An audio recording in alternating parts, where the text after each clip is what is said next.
Welcome to another episode of Bringing Down the Grindhouse, a podcast where we discuss horror in media. And today we'll be talking about Alien and Aliens. I'm Mitch. I'm Mur. And I'm Jonathan. All right. So I wanted to start with production notes. So, Mur, you told me you had some interesting stuff for it. For the production notes on Alien? Yes. Correct. Okay. So Alien was directed by Ridley Scott and it was released on May 25th of 1979. The original budget was $4 million, but it went up to $8 million after they got Ridley Scott to come on, and it grossed over $104 million in the box office. Do you know who was on before him? Like, who was supposed to be directing it? They had a couple people I don't lined think I up. even looked into that now that I think about it. But after that, they did make 40 million VHS rentals as well. So that's just purely rentals and nothing else? Just off of going to Blockbuster. Fuck yeah, yeah. before it We died. don't have that statistic anymore. Oh, that's sad. Now I think about it. It was an end of an era. Yeah. Really, I know where every Blockbuster used to be, like in the local area, like in Oceanside, and I'm still angry at the places that came up on top of those areas. There's like Verizon and some other like food restaurant and shit. But anyway, I digress from it. So they were able to effectively market the movie with minimalist advertising. Yeah, I fucking love the posters and all of the marketing for this. They just have the egg, right? Yeah, it's just the egg. It's just the green color that you would see from it. No one really knew what it was about until it came out, and most people were surprised and very shocked when the movie came out. Oh yeah, at the time it was like true horror for everybody. It definitely was. Alien was also so the cool thing about Alien is that it was one of the first movies that showed space travel in like a dirty, like rugged way. I mean, Star Wars kind of did it, but it was only certain parts, whereas in this one it's all like that. They described it as space truckers. That's a pretty good term actually for it, and I feel like it was along the lines of watching Blade Runner or something like that. Yeah, because everything about their world is dark, it's gritty, it's very low lit, really claustrophobic on the Nostromo, I think is the ship that they're on. That's the first one. And yeah, that's the first one in the first movie, and they're completely different moods in my opinion, mostly I think because of the directors. So it was really Scott to start with, and then James Cameron in the second one. Yeah, so they had the tagline, "In space, no one could hear you scream," with the marketing. Great. Yeah. And it really did work effectively. And also true. Yeah. Sound waves do not carry. Dan O'Bannon was a writer for the film. He originally wrote Dark Star with John Carpenter, a sci-fi horror comedy that was a student film. It was John Carpenter's first film. Didn't he also do Return of the Living Dead? I think so. I'm pretty sure he did that one as well. But that movie, Dark Star, was critically panned because the alien itself was a spray-painted beach ball. Yeah, it was pretty bad. But Dan O'Bannon doesn't really get talked about like at all, and this dude wrote it. Yeah, he wrote like majority of it, if not all of it. I believe he had one other writer helping him, but not quite as much. And like really, Scott just gets all of the credit for it because of his direction, his visuals, what he really came to mind with. God, his visuals were so good in this movie, and they're not even like, his. You can absolutely like these two movies are one thing you can definitely see the difference that directing makes on films. Yep. And whatnot. There's a huge difference, and this isn't to say one is better than the other. They're just different. They're they're two merely completely different movies. Yeah, that's true. They're often compared against each other, and that is not a good thing to do with these two films because they talk about completely different things, even though they're within the same cinematic universe, which includes Ellen Ripley across all of them. Must be noted that the aesthetic comes from the main influence of H.R. Giger. Yep. Big. Specifically, influence. the xenomorphs are based off the painting Necronom 4. Yeah, it's like almost exactly what was on the painting. Yeah, I mean, a lot of the set designs as well are all very, very Giger-esque, easily. I mean, if you've ever looked at his thing, it's all like, well, it's dark. He has so much art. Like, he was really prolific and made a lot of different art pieces. Also, rest in peace, Geiger. Yeah, honestly. So O'Bannon was selling the script to people as it's going to be Jaws in space, everybody. Jaws in space. That's great. So they originally got $4.2 million, but they wanted a sci-fi movie to boot because Star Wars was popping. Yeah, this was really close to Jaws, wasn't it? Yeah, just a few years after. 2 years after. Yeah, so they were writing off that, like, we got to make something that's just exactly like Jaws but space. So that's when the thing is they had a 4.2 million budget, but then Ridley Scott came in and he made an entire storyboard. So that's when the Hollywood was like, whoa, this is what you're doing. This is ambitious. Okay, here's a lot of money. They believed in him. They really were like, we're going to take a risk on this and give you some money to make this film. I think, honestly, after seeing some storyboards, like the way he did it is a good way to approach that, and he's good at them. Like, that's one of the other things he's really good at, as much as I don't really like his interviews that much. Well, with Ridley Scott? Yeah. He's really pretentious. He feels like he's God because yeah, he made exactly. Yeah, he's got a God complex, but I guess it works for a director. Yeah. But yeah, that's true. with the budget, though, they were able to get H.R. Giger making all the aesthetically pleasing sets and designing the costume, which was pretty cool. Yeah, fuck. So that, I feel like that immediately leads into what were your initial thoughts of both films, including like the set design and the tone, the overall tone that you got from each film, because they are different. Alien does a thing that horror movies haven't done in a while. Back then was they have a main character called Suspense, and it's just like up there and anteing up every second. As in, you don't really know what's going on? As in, like, there's a lot of long takes, long drones of just incredibly beating hearts and noises, and it just makes you anxious. It's good. It gives you the impression of what it would be like to be in a spaceship where there's no noise besides the crew and any machinery that's on the spaceship itself, as well as what are you going to be feeling while you're out there? You're going to feel like you're just staring out the window because there's nothing else to do during that time, unless you're on the deck doing something or repairing a piece in the ship. You're probably just relaxing and waiting. Yeah, it brings up that point a lot, as if like how claustrophobic would space travel be in like a modern setting, right? How dangerous would it be to be in that situation when shit goes wrong? Yep. And let's also not forget that this star is Sigourney Weaver, who is the main star of all of the series. She's, I believe, in every single one except for like the except latest for Prometheus and Covenant. She's in all of them. Yeah. But then again, those movies diverged off the timeline. Yeah, they went in their own areas. They went into their own area. They wanted to show the origin of humans and the origin of the xenomorph, which was explained much later in Prometheus. And not even really explained because Prometheus is right. That's the movie Prometheus. Yeah. It's just all over the fucking place. Yeah, people didn't really like Prometheus, and people also didn't like Alien Covenant. I liked Covenant. It was entertaining to watch. I have a fangirling for anything xenomorph related. Yeah, whatsoever. Me too. I like that every time. It's good. I don't want this to ruin my opinion for anyone on the podcast, but I really fucking love Resurrection simply because Winona Ryder's my OTP. when it has Ron Perlman. Yeah, Winona Ryder and Sigourney Weaver. God, Sigourney Weaver, and then the dude. Oh God, what is his name? I'll come up with it later. But I enjoyed that movie too, even though it's supposed to be way the fuck in the future because she keeps going into cryo sleep. Yeah, and they cloned her on that one. They clone her, and then she gets cloned. Yeah. So yeah, because she like finds out that she has an alien in the third one, and then jumps into the vat, and then they clone her with tissue that they had. And I don't know. There's some good scenes from that one, but we're not talking about those. It also stars Sir Ian Holm, who was the synthetic. Yep. And he has been in several other films, but he was a little older in the film that was here. Plays Ash. Yeah. And he's important later, and I think we should discuss the synthetic at some point. But really the first part of it that I wanted to get into was, what do you feel like the xenomorphs represent? Are they just straight up the antagonists of the film, or do you feel like it represented more to the characters in the film? Similar to a lot of Lovecraftian horror, it's the fear of an unknown creature. It's a really like easy fear to like latch onto, but this one truly is like unknown. Like they don't know what type of creature this is. It's super odd. You've also got the idea of like body horror heavily in this one because it gestates inside you and then bursts out of your chest. You're alive the whole time until it fucking kills you. Yeah, exactly.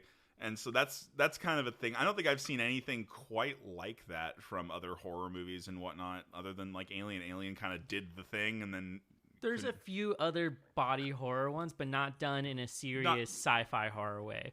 Like there's things like Slither and other stuff that fucks with things getting inside you.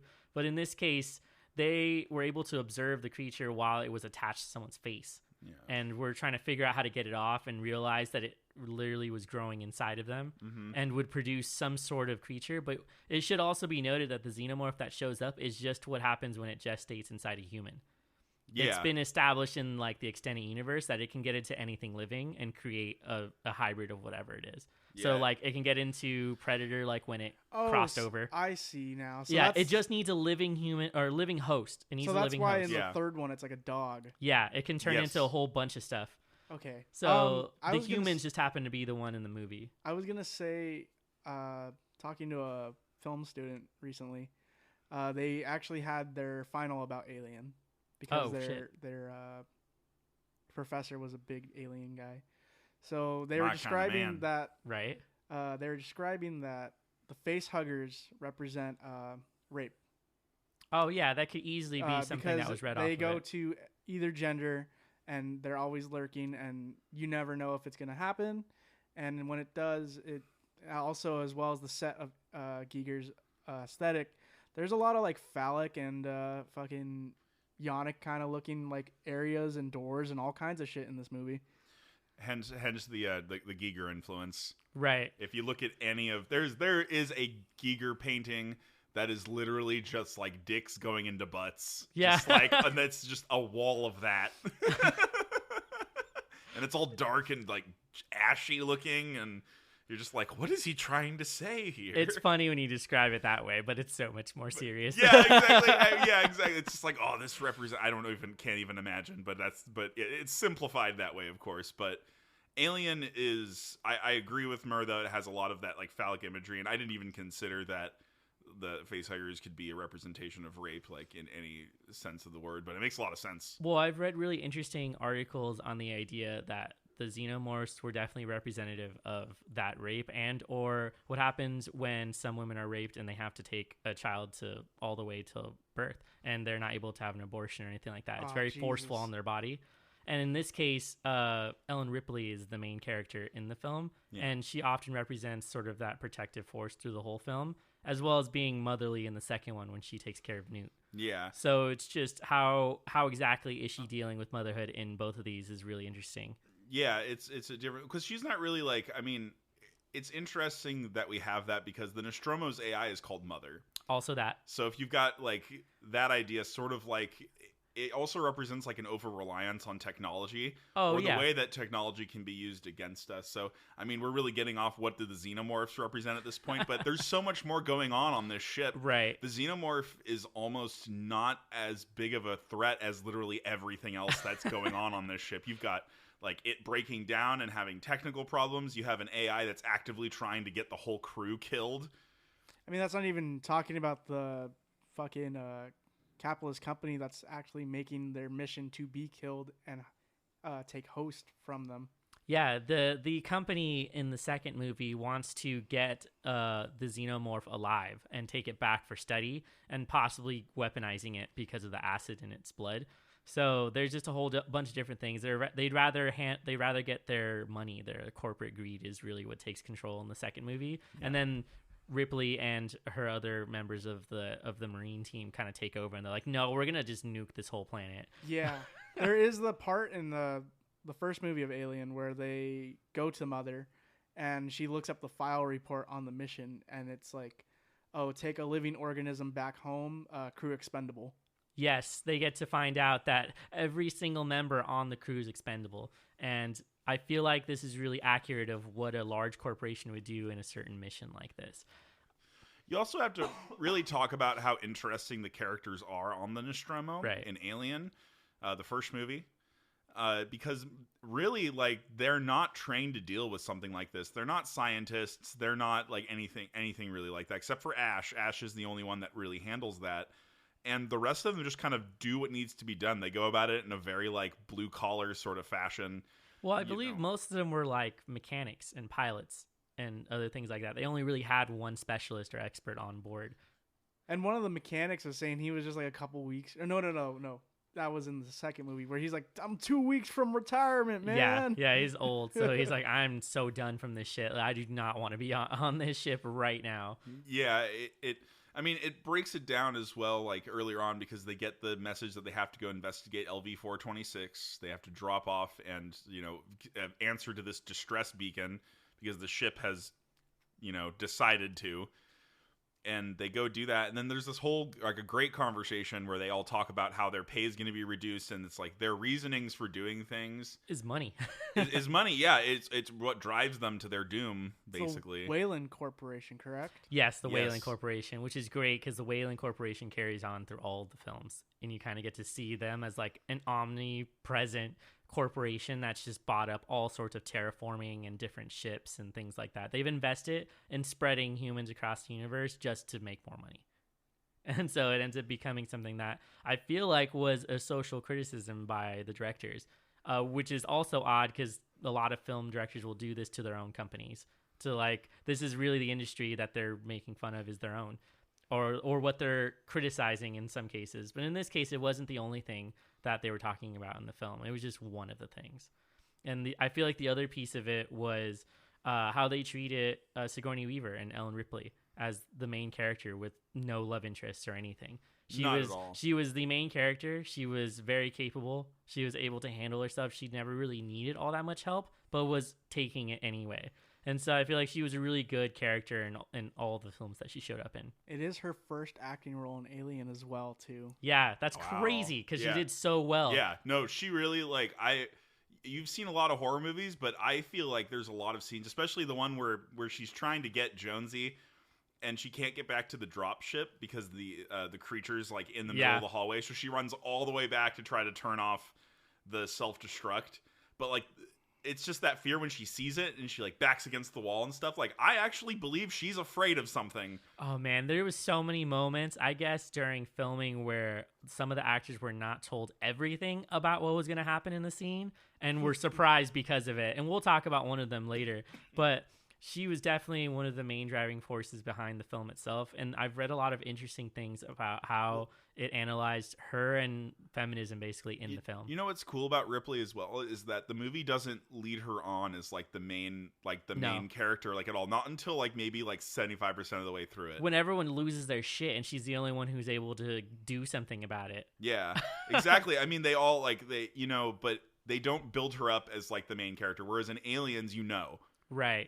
She's the main, like one of the main characters. The other characters are just sort of side things to support the rest of her story. Right. But in Alien, they do a really good job of just making it seem like she's just part of the crew here, which is true, but they made it seems that way.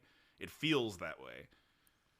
How did you feel about characters that were placed next to her, like Vasquez, where she was an overly masculine female character? And in most cases, they really didn't think twice about her. They didn't ask her any like questions that were degrading, and in some cases the guy who was teasing her was most likely in love with her. It is canon that they love each other. Yeah, exactly. They're like really pretty much obsessed with each other. Yeah. And there's some great quotes with like the Marines fucking with each other and stuff like that. But yeah, Vasquez is awesome. Like easily one of the coolest of the Marines that's on there for sure. I have a love for Hudson. Hudson, yeah. And especially every kid in the 80s, because game over, man. Game over. That quote. I mean, like the thing is, What the fuck are we supposed to do that was now? one of the first quotes for a lot of kids back in the 80s, like relating video games into like a Hollywood film. It wasn't done as much because like video games are video games. You play your video games and that's it. But then like you got a guy over here just saying game over, man, we're gonna die, and then the kid's just like, oh shit. He said a game reference. I guess gaming's in Hollywood now. I like that a lot because they were able to show most of the male characters having moments of this vulnerability where they're not confident in what they're doing, where they started off really macho and felt that they had the situation under control. And so I know we mentioned off mic, but Mitch, you mentioned that the whole film was probably an analogy for how people felt about war during that time. Oh, you mean Aliens is what you're discussing. Yeah, Aliens can definitely be an allegory. I think that's the right word for it, or a metaphor for the Vietnam War. Right. And it might not only be how they felt about it, but just how the conflict went in general. Yeah. I mean, you've got this super simple idea, but it's basically what happened, where you have a very like heavily armored force going into unknown territory. Fear of the unknown again.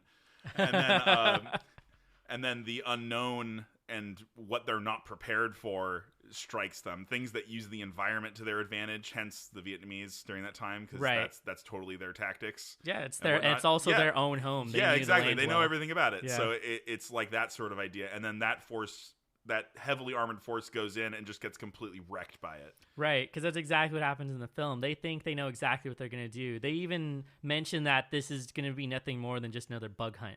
Like a quick in and out. Yeah, they're ready to drop in and get out. But, I mean, they're not completely new to the idea. They are, like, Marines that have gone on missions before. Yeah. They all know each other well. They were prepared, but not prepared for xenomorphs. No. There's really no training for something like that. I mean, you could tell that they have been a company for a long time together, and they all have their own little things. Hudson is, a tech guy that could get into doors. Right. Vasquez is the firepower, as well as the her love interest. I forget his name. And then the leader, the guy with the big cigar, just like, all right, man, let's go over here. God, I love him. Yeah, he's great. He reminds me of the sergeant, or I guess I don't really know who would be the one in charge, but when he played Halo. Yeah, that's what I was gonna say. I mean, he's based off that guy. Yeah, they must have made that character in Halo off of him. Is he the voice actor for that guy? I mean, he must be, right? Sergeant Johnson. Yeah, Sergeant there you go. Johnson. Yeah, that guy was fucking awesome, and he reminded me of that, where he had to go in knowing that the officer in charge had never gone on any mission like this. He only had done some simulations. He had never been on a real drop. That shit was funny as fuck. They're in the middle of a drop when they ask him, like, hey, how many drops have you done? And he was like, 2. Including this one. Including this one. No, they're like, how many drops? He's like 38. Yeah, how many real drops? Simulations? Yeah. Everyone's just like, oh, fuck. And so that's also a good explanation of what might happen in certain hierarchies of people, where the officer in this case was supposed to be very well prepared, but he was not. And in fact, panics as soon as things go south and they are being attacked by the xenomorphs. I mean, any hierarchy, you can relate this to like the inefficiency of business. I mean, you can say like, oh, they put somebody who really doesn't know what they're doing in a high position of power, and then it causes everything to crumble, sort of idea. You want to look at it that way. Something interesting, too, about how they were interacting. So you could tell that all of the Marines in the second one had a lot of closeness. They were obviously a unit for a long time. Mm-hmm. What the director did was separate Sigourney Weaver from them for the entire filming so that she would feel awkward when she was around them. And that's why it translated onto screen, where she does not feel like she belongs. And so you could see it. Yeah, you could see it just in her body language, because she didn't know these people that well. This is like one of the first scenes she's in. That was the first time she ever met them. She had met them minutes before filming and then had to go into the scene not knowing them well. And so that's what added to the idea that she was not a part of their unit. And in fact, they were all really close and going to be the ones to like support her later. Yeah, it sets it up great for those scenes, because I mean, in reality, she does not know those people. Yeah, she is just a person that survived a terrible and they ordeal, don't understand, and they don't care. It's just like, oh, whatever. They're very cocky. Like, I just need to know one thing: where to aim. They have cheesy lines, and I love it. The line is, I only need to know one thing: where they are. Yeah, that's what it was. Yeah. I will correct you because I love this. They even give each other like high fives and like special handshakes and shit after that. Yeah, no, they were great. No, the Marines and aliens are great. Right. They're pretty wonderful. It was also, I mean, for me, it was kind of also funny to watch them just fall apart once things started to go really bad. And they're like, we're not going to be able to get out of this shit. Like, what are we doing? And just to see how that sort of plays out. But it also ties into, how do these people really handle what's going on? Like, do you feel like they handled the situation appropriately? Was there a better way they could have gone about handling the xenomorphs? Listen to Ripley. Yeah. That was the best way to do it. They really don't listen to her at the beginning. They don't. No, nobody listens to her in both of the movies. I wanted to ask. She's the ignored woman every time.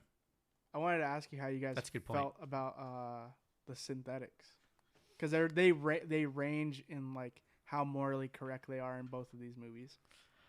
So this was partly the humans playing God in some way, where they've created this synthetic that they feel they have control over, but also dealing with the fact that most of the AI in the synthetic had its own mind and would do things, but it almost always would listen to them if they gave an order or they specifically told them to do something. But I guess somewhere along the lines, the original models they had created could glitch in some way and instead wanted to hurt humans. And so they sort of made them kind of the other in some ways how they made the xenomorphs, but something that was closer to what we are. It's the divide between Ash and Bishop, because you've got Ash who's Yeah, definitely exactly. going to serve his masters and is not unwilling to hurt humans if it Oh, gets totally. the job done. I mean, the thing is, like, Bishop says that, oh, that was an old model. Like, those always fucked up. Yeah, But they in always seem to have a bit glitchy. But I mean, we as the audience who've seen these movies realize it's not a glitch in the system. It was just its programming. Like, Right. it was set to do the thing, and it did the thing. Well, it seems that in some ways the synthetic was programmed to fulfill the greed of the corporation. It was going to finish its mission and get the xenomorph out of there. It didn't care if the humans were going to get killed in the process. So it was interesting. Also, there's other interesting articles about the synthetics in that they are separated from everybody else. Ripley has an immediate aversion to them because of what happened to her in the first film, where the first one freaked out on her and tried to kill her. And so in some ways, this sort of talks about how people feel about each other, and especially when it deals with racism. And so specifically talking about how you feel about people who you consider other, so things that are not you. And so even though it's kind of subtle, it was something that was explored in a lot of articles. And Bishop comes through. I mean, he's a great character. He eventually, Crawls in that pipe all the way through. for 4 miles. It's fucking nuts. I mean, Well, he doesn't really some have... shit. Well, actually, I don't know. Does he have feelings?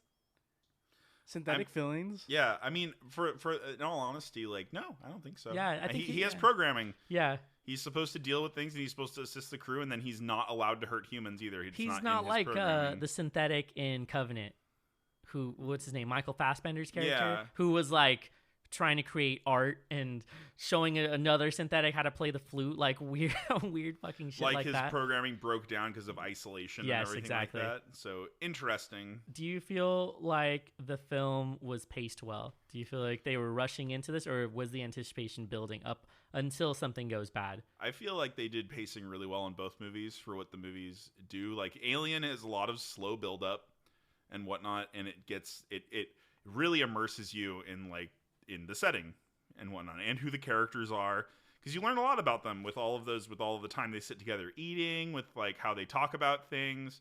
You like figure out that the captain is like the kind of somebody they are looked to for guidance and things. Like even Ripley goes up to him later and is like, "You need to do something about this," and he's just like totally. He kind of blows her off, but I feel like part of it is a lot of it's the stress gets to him and he breaks. Yeah, Oh, he totally. has a lot of aversion to that shit. He just doesn't want to deal with it.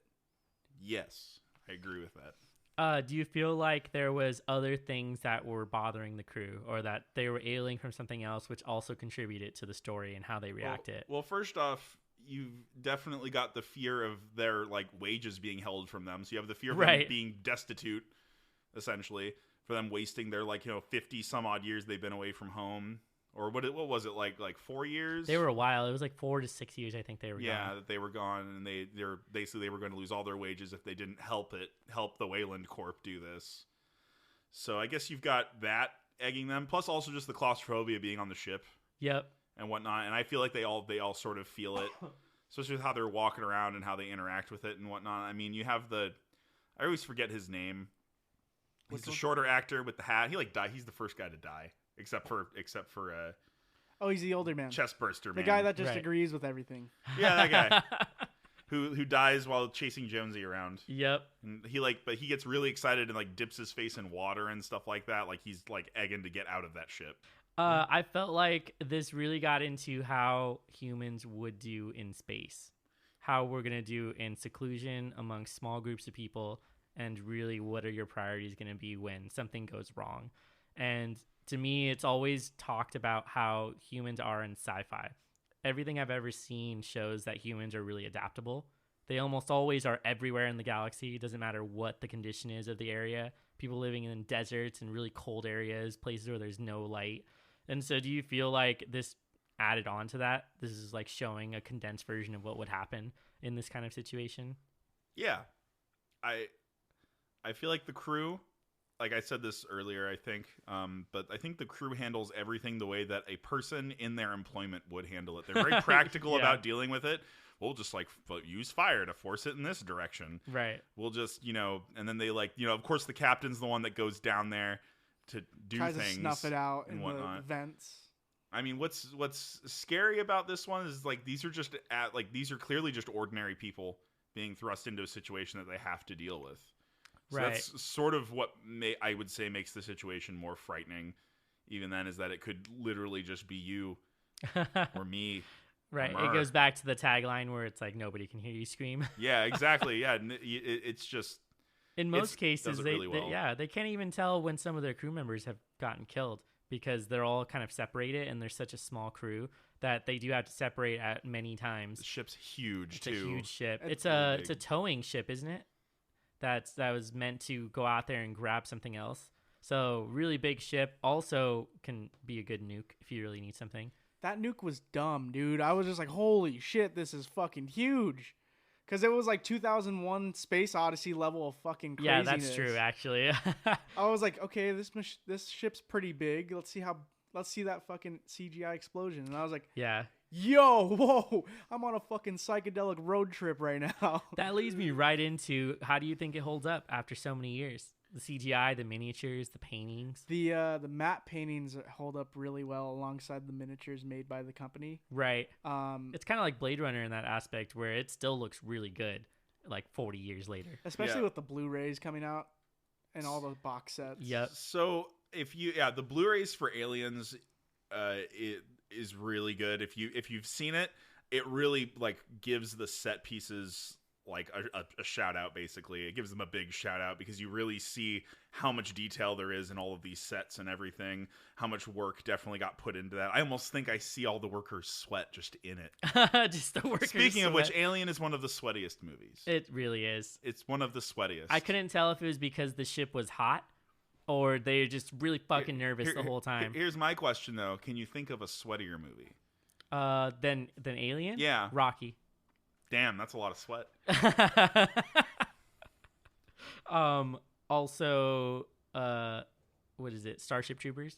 That's a pretty sweaty movie also. That is a very sweaty movie. Yeah, I don't know why I know so many sweaty movies now I yeah, think about it. maybe something about you. Just like seeing Just like sweaty seeing sweaty people. men on Yeah, camera. Yeah, sweaty men on camera. Anyway, so I digress. I digress from the sweaty man. I digress. Did you guys have any favorite scenes in either one of the films? Oh man, you know, Yes. oh god. Yeah, you're like, yes, We I have do. a lot. There's so many good ones. There's a lot of good a lot of good scenes. What do you got?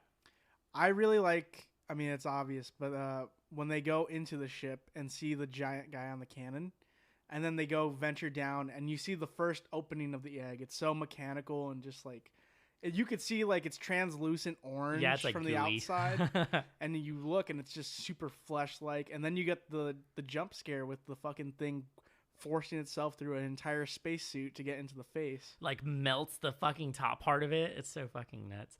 That is a good scene considering that you have a scale of just how big this pilot was compared to the humans. It's so funny too because they use Ridley Scott's children in those suits. Yep. So Yeah, they- just to they give a really- sense of scale. And that was really good. Was there anything else, Mitch? The Queen. Oh, damn, when the queen dude, shows the, up? the whole Queen, everything with that is good. Like that whole Like when the whole- Ripley the fights chase- it? When she fights it, when she actively like threatens like to burn more eggs if she doesn't call her guards off, and she like it doesn't do it with any dialogue. It's just like body language. It's great. Get away from her, It- you I mean, bitch. yeah, I mean that's great as well. I mean the whole movie's amazing, so I don't care. But you know, I mean, like, I like the fucking grenade launcher shots into the stomach. Oh fuck yeah. hell yeah. Dude, the gun sounds. Hell yes, I love the gun It's like, sounds. It's like a high pitched Yeah. kind of I don't even know like I can't even emulate it's it. a just- fast, high pitched, like repetitive sound that you get Yeah. from the guns, and it's very specific to this movie. Yeah, You because do not hear this outside Yeah, the their movie. smart rifles sound like that. Their pulse rifles have their own sound. It's fucking great. I like when you were talking about adaptability, but the thing is that the soldiers are able to adapt well more adverse than the labor workers, of course. Right. When they have the turrets set up, when they're like, we have like 500 rounds on this one, 500 rounds on this yeah, one. they do choke points and get them to And you go just into that corridor. You just hear fucking aliens dying and shots being shot, and they're like, wow, there's only 10 rounds left in this fucking thing. I mean, another usage of sound, especially since now we're just describing the sound. We've gone on from favorite scenes to sound now, folks. Well, it's got a good tone and soundscape. Yeah, it really does. And I feel like another one that has not been mentioned is the radar. The radar that's used in both of them. Yep. Yeah, exactly. Yeah. From Modern Warfare 2. No, I'm just kidding.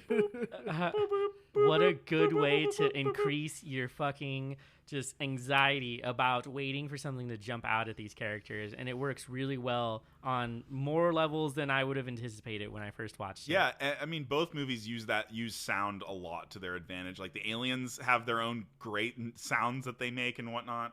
Oh god, yeah, the sound is so. I mean, good. there is that also that part where they're right here. They're like 4 meters in front of us, and then he looks up, and you just see them silently on these pipes, just like 30 of them. It should be mentioned that they're all people in suits, and they're all like contortionists and very athletic people who were just doing all sorts of crazy movements. And they mostly filmed it and then they flipped it, made it upside down.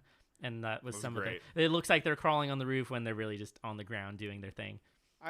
Did you have a favorite scene from either? Well, I definitely like when she gets into like the robot basically and starts fighting her. Oh, the loader. Yeah, but I think one of my favorite scenes is when she is taking the elevator and is like prepping her gun, is like really like amping herself up to fight duct tape. the fucking queen. Yeah, like duct tapes the shit to it. Yeah. And it's just, for me, I feel like this is a moment for her character where she really figures out who she is and what the fuck she's gonna do, and she is ready to fight and really take care of Newt and like make sure that they're all cool.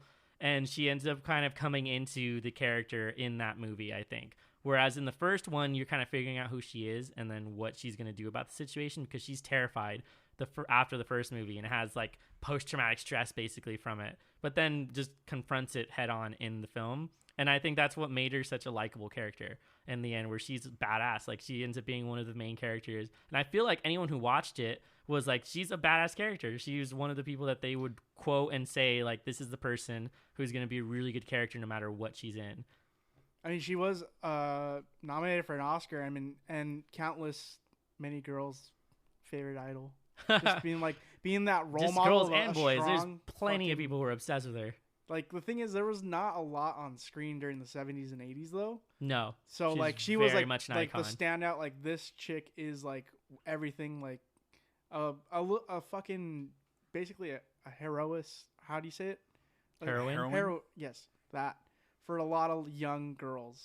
Yeah, in some ways, she kind of was a precursor to what the final girl would be created in some of the slasher films, because she ends up being the main character who survives all the way to the end at no sacrifice to herself. She doesn't have to act a certain way in order to get to that point. Whereas in some of the slasher films we've talked about before, where it was kind of the virginal character that would get to the end, if you were in any way sexually promiscuous or sexually active, you would probably be the one who died. And that was sort of a theme that the slasher films picked up. And so in this way, she ends up being a really solid character who doesn't have to be bogged down by a love story, who isn't really going to be invested in anybody except for the team who cares about her as well, and then being invested in being some form of a mother to Newt and or some of the other people in the film. Fun fact about Newt, it is her only acting credit. She did the thing, and that was it. Yeah, which is but crazy. But she's friends with Sigourney Weaver still. That's cool. Shit, how old is she now? I don't know, old. She's got to be... Probably in her 30s, They- 40s. 40s. They've staked 50? over like 120 elementary school kids until they finally found like the perfect one. Is what they I were mean, saying. she feels like she was a good choice for that role. She did great. Yeah, in and a like role. for you to come onto a set like that with so many people and it's dark and scary, she seems to have handled it pretty well. Same with doing fucking loads of interviews. 'Cause Right. That's what we always forget about these children, is that they have to sit through like 35 interviews on their off days and shit like that. Or like for like bonus feature, things. Right. Now I think about it, the whole movie, both films really well casted. I think they spent a lot of time figuring out who they wanted for each character, and I think it was also because each character was fleshed out pretty well in both the concept and the storyboards as well as the script. So they had a lot to go off of, and they were able to match people up really well. So there's also like a director's cut of Alien. Yeah. where Ripley finds all of the crew members like strung up on walls and whatnot, and finds out what's been done with them. And it was a director's cut thing, so that's one of my favorite scenes. But I have a lot that I want to talk all about because you guys already said some of them. Now I have to come up with more. Oh, well, what other ones do you have? Well, so you've got that, of course. That director's cut is really great. Both chest burster scenes in both movies are fucking great. Yeah. Because the first one was a shocker for movie theaters in general. People freaked the fuck out when that happened. And if you had it spoiled for you, it ruined everything. Yep. Same with the actress though. Because they were that's true. they're expecting the alien to come out, but they weren't expecting blood. So when they pumped like a giant vacuum of blood out, the chick falling over and screaming her ass off, that's actually her just screaming. Because she got it splattered all over her face. She was like, yeah. oh, it like falls backwards because of it. I mean, kudos to that actress as well for playing the most scaredy Holy person shit. ever. I also love that Alien, most of the jump scares come from the cat. Yep. Jonesy scares most of the people in that movie. You know what? That makes me think too. I literally wrote it down. I was like, what is up with the cat? Is the cat like an omen? Is he evil? Like, is this cat like one of the secret Jonesy. aliens? But is also cats can be seen as protection, and they can be like familiars to people. So it's interesting that the cat was included and not a dog or any other pet. Yeah, it was a cat specifically that they kept on board with them. The cat shows her teeth, and so does Ripley. Yeah, right. Yeah. Honestly, though, the cat does warn them at some points by like hissing at something. Mm-hmm. So yeah, it's interesting. It's used as sort of like a protector, familiar sort of Right. idea, which I like a lot. I like Jonesy a lot, and it's also Ripley goes back for the cat. She does it. She risks she really everything does, just to get fucking Jonesy. God Holy damn it, shit. cat! While the ship's blowing up, chaos everywhere, friends are dying. Where's my cat?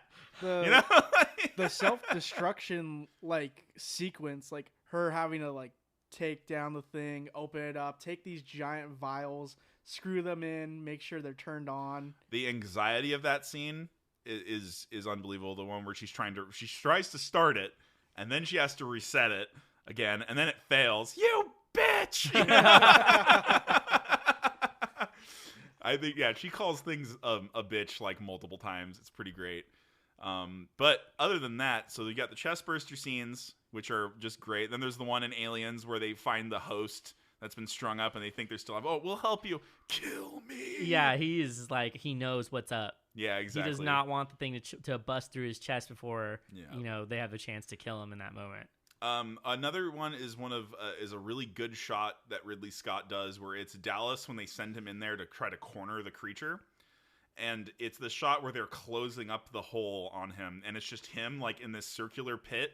Everything is really close together. He's got the little torch, and then it just sort of like that whole like shifting. Oh yeah, metal, it turns, and when it just turns and closes on him, it's a really good shot. To be honest, like that was probably one of my favorite shots from Alien, cinematography wise.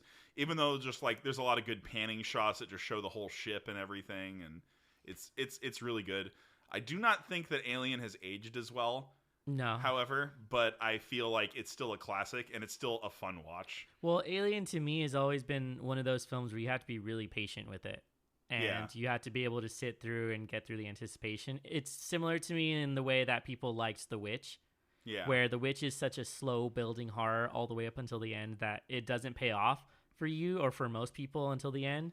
But there's just so much anticipation to start with that it worked really well from the time period for what was available. Whereas people now are going to watch it and be like, this is kind of boring compared to what's out now, where there's a lot of shocking horror, where it's really gory, really bloody, and there's just a lot of stuff going on, where this one is more claustrophobic. It reminds me of, what was it? The Descent. Yeah. Where in certain areas they're crawling through tunnels, they're going through dark areas of the ship. Not everything is well lit. And also a really good movie for how dark it is. So they were able to do lighting really well for the film. Yeah, no, both of them are like that. I mean, the other betrayer in Aliens is Burke. Burke is the other one that's like traitorous towards them. He basically is the human AI almost. I love how she explains his plan to his face, and everyone's like, yeah, let's kill this motherfucker. Yeah. He's like, well, he was going to go on our ship, and he was going to turn off our cryogenic things and kill us. Right. And then no one would believe him, or no, everyone would believe whatever he fucking made up. And they're like, yeah, we're going to kill this fucker. Yeah. Another favorite scene of mine, because I love Alien and Aliens, and Alien 3, and Resurrection, and Prometheus, and Covenant. Alien Covenant. I love all of it. I don't give a fuck. The Alien vs. Predator movies, the first one was good. I don't like the other ones. Yeah, really. the second one was fucking awful. Yeah, I it don't was know how they bad. fucked up because that first one was bad. really good. And I've always been Team Alien. I never thought Predator was as cool. Yeah. Yeah. Mm-hmm. Well, they had different like purposes. Yeah. Like, they weren't after the same goal. No, but I just liked Alien more. That's fair. I'm allowed to have this. Yes, you gotta. Yeah. I'm gonna argue with you. Why? Because you What? like because I feel because of how cool they are, like their agility Well, or like. first of all, the Alien design is just fucking dope. Yeah, it is. It's unique. It's really unique. It's really dope. They like have all these They have acid for blood. I mean, which come is on great, now. Yeah, And then you've also got makes it like dangerous to hunt them. you've also got how they are just instinctual creatures.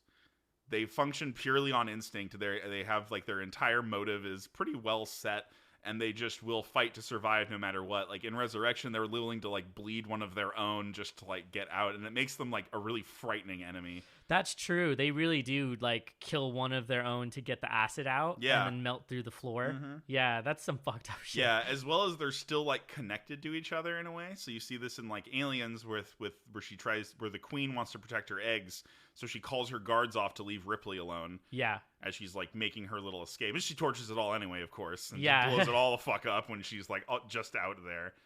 But one of my other favorite scenes is just when they're getting on the car and they're trying to escape and everything. Yeah. And then the one alien like has its like claws come in and stop the door from opening, and its face is just in there. And then Hudson's just like, eat this! Shotgun and just, like, to the shotguns face. it through the face. It's like right in the mouth and just blows the back of its head off, and it's pretty great It's looking. also how he gets acid on a piece of his armor, and he's like, "Fuck!" Yeah, It's like rip but it it's off. great. It's so good though. That is good. Yeah. I mean, through other media that isn't movies, like we're talking comic books, and other media and such, there are 85 different types of xenomorphs, and they are all different sizes. Yeah, because of the host that they take over, they're able to create some really crazy hybrids. I also have read a few of these comics as well. There is Batman versus aliens, Oh, where Batman and a group like encounter them, and he starts like studying the creatures and whatnot and stuff like that. It's I don't pretty know how I- I awesome. don't He know how I fights feel about aliens. that. It's All pretty right. great. It was cool. You know? I feel like I didn't get well, I do like the aliens and I like the idea of the xenomorphs, but I think I liked the Predators more after watching the newest Predators movie, not I guess the second newest one, and then also watching Alien versus Predator, where they really gained some respect for the main female character in that film too, because she's able to take out a few of the xenomorphs, so much so that she gets one of the spears at the end and gets marked basically. So that to me was like, this is cool. They're operating off of like this really hierarchy of respect on how they can hunt. And in this case, they were hunting the xenomorphs, but their culture in itself is pretty like dangerous because they end up just headhunting whatever they can, and that's like their status. They're a warrior group. Yeah. They're like comparable to like Klingons or something like that. Well, almost. I feel like they got more depth in the newest movies as compared to when they were just going up against Arnold Schwarzenegger. yeah, just And- one movie, Yeah. but that was it. Yeah. Yeah. Fun fact: James Cameron did Aliens right after Terminator, but he wrote Aliens. Yeah, he wrote and directed it. When fucking Arnold Schwarzenegger was doing Conan. So he's like, oh, okay, we're not filming for 9 months because Arnold's doing fucking barbarian shit. Time to write Aliens. Time to Yep. write Aliens. Fuck. Just pumps out that fucking movie. Aliens, I think, still sits at the top of one of my favorite films like ever. It's great. Just because I enjoy it all the way through. Every single minute of it is so great. There's no wasted shots, in my opinion. Like, everything that they show you is important to the storyline. And it often would show you what's going to happen next or what's important, either to the characters or to the storyline. And so they're able to push it forward really, really well. I mean, the effects, the aesthetic of the settings, everything is it's perfect for what it's going for.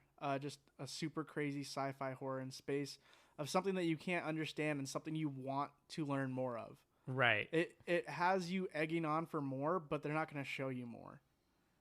It's super creepy too. I watched the first one when I was really young. I think I was probably like 11 or 12 because my parents and my mom showed me all sorts of movies, and that was one of them. I saw Aliens first, and it was my mom who had it on VHS, and she was like, "We're gonna watch fucking Aliens." Yeah. I was like, all right, what is this? And Yeah. I was freaked out by those creatures. They scared the shit out of me when I was younger, but I loved the movie though. I thought it was awesome. And I was talking with adults at my elementary school about it. I'm like a third grader going like, Aliens is so cool. And he's like, have you seen the fourth one that they cloned Ripley? And I was just like, What? there's a fourth movie? What? When did the fourth one come out? Like the 90s? Yeah. Easy. Yeah, like the night when we were like teens, probably. Yeah. Well, some of us. Fun fact about Alien, was it Resurrection? Yeah. This is not about the movie or anything. I played a drinking game. Shout out to Connor. While we watched Alien Resurrection, and it was bad. We each did over 75 shots. But we were taking sips. We were doing sips of vodka. Oh, and then okay. I was like, how did you not die of alcohol poisoning? By the time the movie was over, the bottle was completely gone. And we were just fucked up. We're like, wait. We got to take one every time someone dies? God damn it. There's like 7 deaths right here. Hold on. Right at the beginning. Pause the movie. And then it's like always, you should look it up. There's like always when you see a space shot from outside, every time Ripley does a fucking alien power, when it gets sucked out of space. This is like when people do drinking games with Lord of the Rings, and they're just like, yeah, drink every time you see rolling hills. Drink every time fucking Sam and Frodo have a special moment. Fucking drink every time you see Legolas looking off into the fucking Or the worst distance. one, drink every time an orc dies. You just want your friends to die, then do that. It also reminds me of the people. So there's a game you can play with any TV series, especially around Christmas time because it's where it originated. You get a Santa hat, you put it on the corner of your TV, and every time somebody wears the hat, you take a shot. And this happens way more often than you think. I like this. Because of the shots that they do with people talking, they'll switch back and forth and someo's wearing the hat at some point. Oh, no. Yeah, so it'll get so many people, and it's a hilarious game to play. Put 2 hats on the corner. No, you just don't do that. You're just amping up fucking taking drink. We're not condoning you drink heavily. So I guess really what this comes down to is what would you rate it on your own scale? 10 out of 10 for me. I don't like the 5 out of 5. Yeah, I know. You told me last time. Should I follow with Murr and do a 10 out of 10? Or should I do a 5 out of 5 and keep to the prompt? I like to diverge on my own path. I'm sorry. All right. Well, I don't know. Should I follow the path least traveled? I mean, okay, I said 5 out of 5 or 10 out of 10. You could do that. Yeah. Both of these movies get 10 out of 10 from me, or a 5 out of 5. There you go. Make everyone happy. I can't nope. I don't. There's nothing I dislike about these movies. I'm trying to think about it if there was anything that I did not like about either one of the films. No, I would probably give it. Yeah, I would give it a max rating on it. They're that's worthy right. of their awards. Yeah, they really did set the tone, and the sort of they really are reference material for so many things that came after it. And the Xenomorphs is extended into its own universe, which has a huge cult following for people who are just obsessed with everything Xenomorph. And they're like, as soon as something comes out, like a product, it almost always gets sold out. Even this many years later, where there's not really that much stuff going on in the Alien universe, except for maybe some games, which are kind of okay. There isn't too many ones that are that good. There's an Alien RPG game. Yeah. Wait, I think I played this. I mean, it's not like a video game. It's a tabletop RPG. Oh, okay. It exists. There's a big rule book. I saw it. Was Revelation the game that came out a couple of years back? I thought you played. Did you play one of them?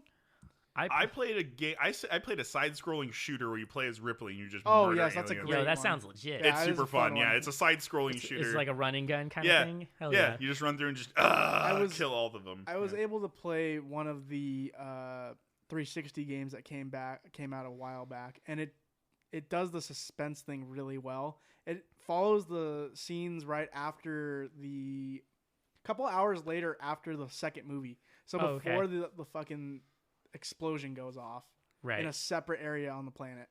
Oh, okay. Gotcha. I played the game where you got to be in control of the Marines and also got to be in control of the aliens. And your mission was to kill all of the humans or kill all of the aliens. But the aliens one was really unique because you could evolve the aliens into certain ones that would help you in the mission, and you almost always had to drag the bodies back to where the eggs were so that the face huggers could jump onto them and then they would gestate inside them. You had to wait the whole time, and that was like its own role-playing kind of game. That was a lot of fun to play. So here's a game. I'm going to take us back to the 90s. Yes. And we're going to talk about the Sega Saturn, Oh, which fuck. was my first gaming system. What the fuck, really? Yeah, that was my first gaming system I ever owned. Was a Damn. Sega Saturn. My dad bought it for me. Okay. Because my uncle had it, and we played it a lot. And so one of the games on that was Alien Trilogy, Yep. which was basically a Doom clone. Yes. But they did like once again, the music is great on it. The soundscape for everything, like the guns sound just like they do from the movie and things like that. And it was actually creepy. Like, it was actually scary. Like, all the rooms are really dark and you can't quite see all the way down. And so sometimes you'll walk up and something just comes out of the shadows at you. And it was a really good game, though. And it had stuff like, shooting barrels to make them explode and cool stuff like that. It's like an And arcade it style was game. but it scared the shit out of me. It was a Yeah. scary-ass game. There's no, like, badass moments in that game. Like, I mean, that's not true. There are, but it's just kind of like, but it doesn't. No, it doesn't. No, it's a good one though. Alien Trilogy on Sega Saturn. It was great. Dang, I feel like I need to go find these now. I know I have the Alien game I'm talking about somewhere, which is crazy because I bought it used, so it's literally just in a black box. There's no cover on it or anything. It's a black box. You open it and it's just this game. And I remember playing it obsessively for so many fucking weeks while I was playing it, just until I beat everything. And it was like obsessive at some point because I was like, all right, what's the best way to kill all of these humans Yeah. and get all their bodies back so I can get some cool aliens? Because you could come up with some crazy hybrids. There was like an alien where it would carry the little face huggers on Oh, its that's back. super cool. And then all you had to do was get near humans and they would jump and latch onto them. Dude, And- that's fucking tight. Yeah, Yeah. it was ridiculous. So, like, they really got in depth in it, and it was like kind of like a top-down view, kind of like what you see when you play StarCraft. Oh, so it was kind of RTS kind Yeah, of game. very much. I've played that one. Yeah. That was fun. That It was a one's- good one. that You one's a lot of actually, fun. yeah, you actually had to like harvest humans and whatnot to Yep. get it to go. It's pretty cool. There was also a way to get cheat codes on that game, so I did a lot of cheats at some point because I was like, all right, I want to play through this regular, and then I want to go back and just amp up everything and start getting some cool shit. Because Yeah. it takes a minute. You would be on one mission for like 2 hours Wow. because you were like trying to get everything, all of the mission accomplishments and stuff. But it's a lot of fun. You should go check it out. And I feel like that's pretty much all of it. Do you Yeah. guys have any final thoughts about the films? As a slow burning sci-fi horror, Alien stands the test of time as a movie that should be studied and watched and enjoyed by all. As a action movie that is fucking awesome and you should watch with your friends, Aliens does the exact opposite. It just Yeah. hits it in your face, but it does it so well and it expands upon the universe. So I have 2 thumbs up on both of these. Like Mur said, Alien, good slow burning horror. Really weird though, and it doesn't necessarily hold up very well nowadays. But it's still worth it to watch, to like just kind of have a look back at the past, at what people were afraid of, and what it was a milestone for horror in general. So it deserves the respect that it gets and whatnot. And then Aliens is just really fun. It's a fun movie. But also just it's really good too, because like John said, it has like everything that's shown to you matters. There is no like wasted camera shots or anything like that. The story is very well told, and in like a nice little 2-hour package. Yeah, it's not excessively long, although it is longer for most films around that time period. So Yeah. people were kind of impatient with it, but also felt that the second one, Aliens, was just kind of, it had enough time for everything, and they didn't feel like it took up too much time, like how some films are way too long, like in recent days, like The Irishman. But Like The Irishman. I'm gonna mention it every fucking Every episode fucking now. time we're just gonna talk shit. I tried watching it in like 3 different settings, and I couldn't finish it. And it's hilarious to me that I'm like, damn, I couldn't even commit to finishing this movie. It did not win that many awards at the Oscars. No, it though. didn't. And I was very glad to see that Parasite won. That was super a cool. bunch of awards. Yeah, a whole bunch. And he was legitimately happy about winning these awards and was like, holy shit, like this film actually won some shit. So that was cool. And yes, of course, I would definitely recommend either one of them. It's also a fun film to show somebody who's never seen it. Yeah. And you get to watch their reactions to it. Like, it's just way too much fun to watch something like that because they don't know what's coming. They don't know anything about the xenomorphs or about like the crazy body horror you're about to experience in either of these films. And then how much significance it's shown to horror and sci-fi, really. Because as far as I know, there hasn't been too many things afterwards that were straight horror sci-fi. They've mostly been like here on Earth. Or You got Jason in space. that Come was on now. great. I love all of the terrible Jason sequels, and that one was hilarious because there's a scene where he's like, "Guys, it's okay. He just wanted his machete." And Jason shows up behind him and cuts him clean in half. Great. And it's a hilarious moment because they're in space, so his body like floats away. But it's still like, it's one of the funnier ones because he has like a whole different face mask and everything. So it was like watching what was it, Dracula 3000, where there's Dracula in space. They're hilarious. I can't really think of any other like sci-fi horrors right off the top of my head. I mean, remember. there was like Pandorum. That was one that was Okay. specifically on a ship in space. Doom, Event Horizon. Event Horizon was another one. Doom was another one. Oh, of course. Okay, yeah. Doom. Even though people didn't really like Doom. I mean, if you're talking about Doom 2016, that game's fucking sick. You're talking about the one with The Rock? No, Doom. No. We're talking game. Oh no, video games. No, I'm Yeah. talking about the movies. Oh, yeah. Nope. The only Don't thing, like it. the only thing you need from that movie is the first person scene, and you should just watch that on YouTube. Right, yeah, exactly. Just go Google the first person scene from Doom, and it's fucking amazing. Missing both BFG shots. Fuck out of here. He really did. Now that I think about it, I'm like, oh, that's fucking lame. But it had The Rock in it. That's Yeah. cool. Yeah. You know, yeah. He does end up being the bad guy, but whatever. I'm heavily awaiting Doom Eternal to come out, Same. and it's gonna. I mean, it's hell on earth now. It's so It's no longer fucking great. It's no longer, fucking aliens or demons on Mars trying to come to Earth. It's demons on Earth. Yeah, they've opened up. They're ready to like fight this fucking Doomslayer who's been giving them fucking havoc all the way through the games, and he's ready to fucking kill everybody. Yep. I love the intro and the music where they talk about who he is and all of this. Yeah, it's like you guys have to use it for your own band. That'd be fucking Yeah, amazing. that's the thing. This has been talked about. Oh, okay. Yeah, all oh right. no, don't worry. That's in the works. Yeah.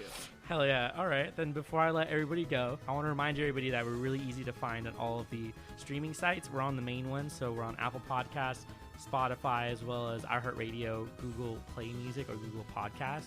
And we are also on Stitcher and CastBox.